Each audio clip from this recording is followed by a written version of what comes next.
How's it like a radio?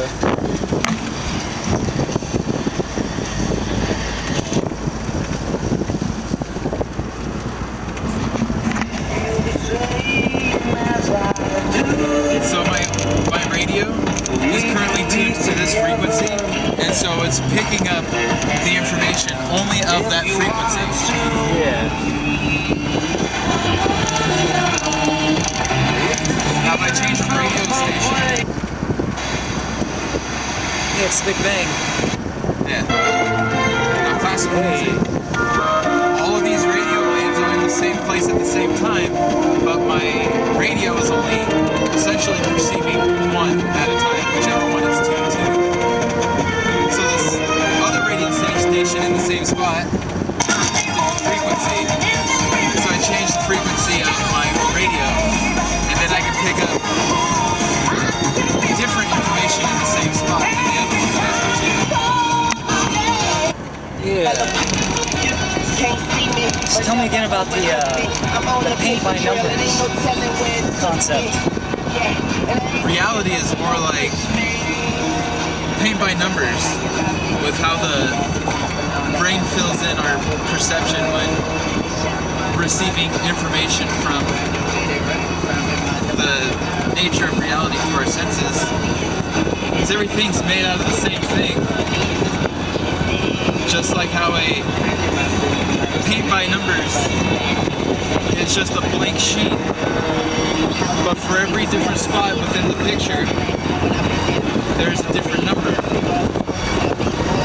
And that different number tells you different information of what should be placed in that spot.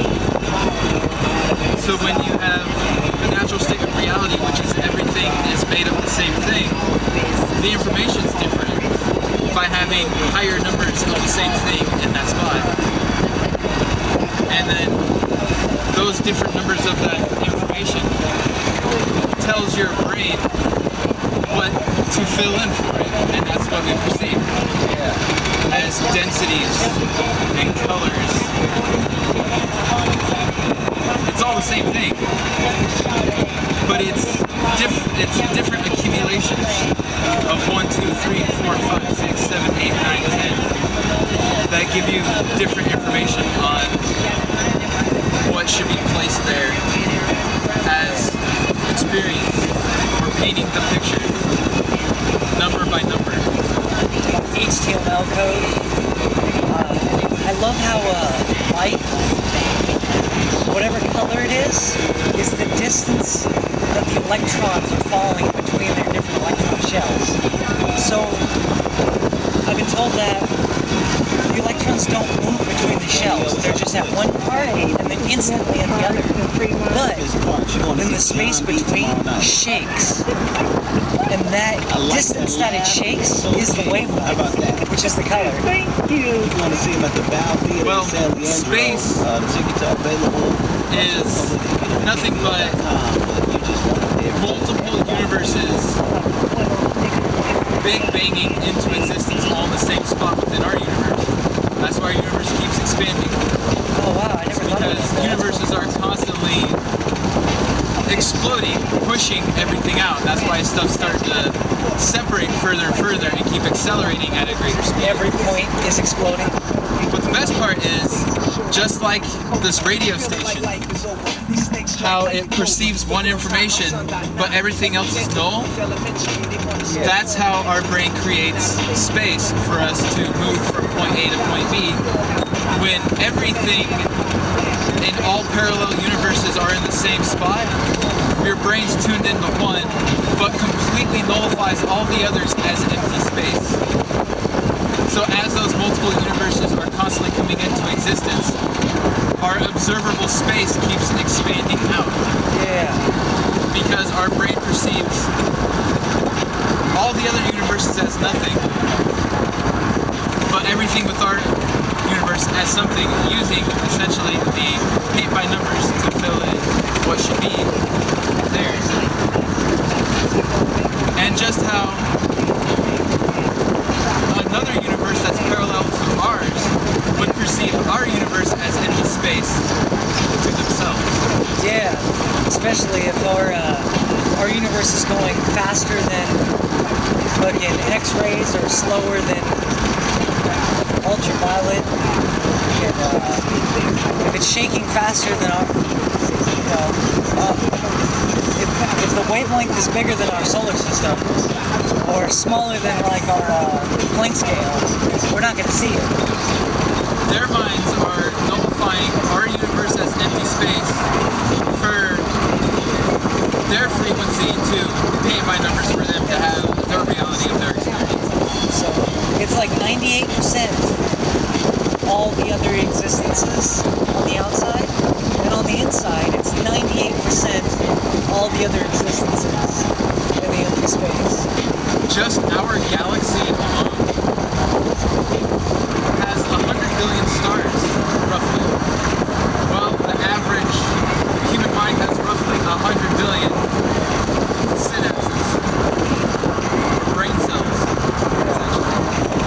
So each person within this space is like a walking galaxy for a universe that exists within it, but perceives our universe as empty space. Whereas our galaxy could be the mind of a creature that we nullify as empty space, but their brain we perceive, but our brain perceives as a galaxy, essentially. Yeah, like a synapse on the next scale. Yep. Like the atoms that make up our body could be universes or galaxies or solar systems, but our galaxy could be like a synapse in a larger creature, and it keeps going on that scale. Science. Yeah, science, the art of writing down recipes that fucking work. The art of selling recipes, science. And that's just from observation. Yeah. That is just taking a game, or essentially just like an activity, something that we created, colored by numbers, and how similar, or just how we can use that idea of how we create that to essentially have some type of mental concept of the paranormal dimensions. Yeah, and as you learn new concepts, or have an open mind to them, you have new numbers that you can color by, so you can see that new stuff, like behavior and chemistry. Make yourself aware of it, and then all of a sudden it becomes one of the ways you get your reality. Even though it's always there, it's what you're perceiving is what you're experiencing. So it's important to choose those numbers to be the ones that you want. They're like habits. Your habitual fillers, which you fill reality with. So it's cool to like change those to make it so you level up more and have a better experience.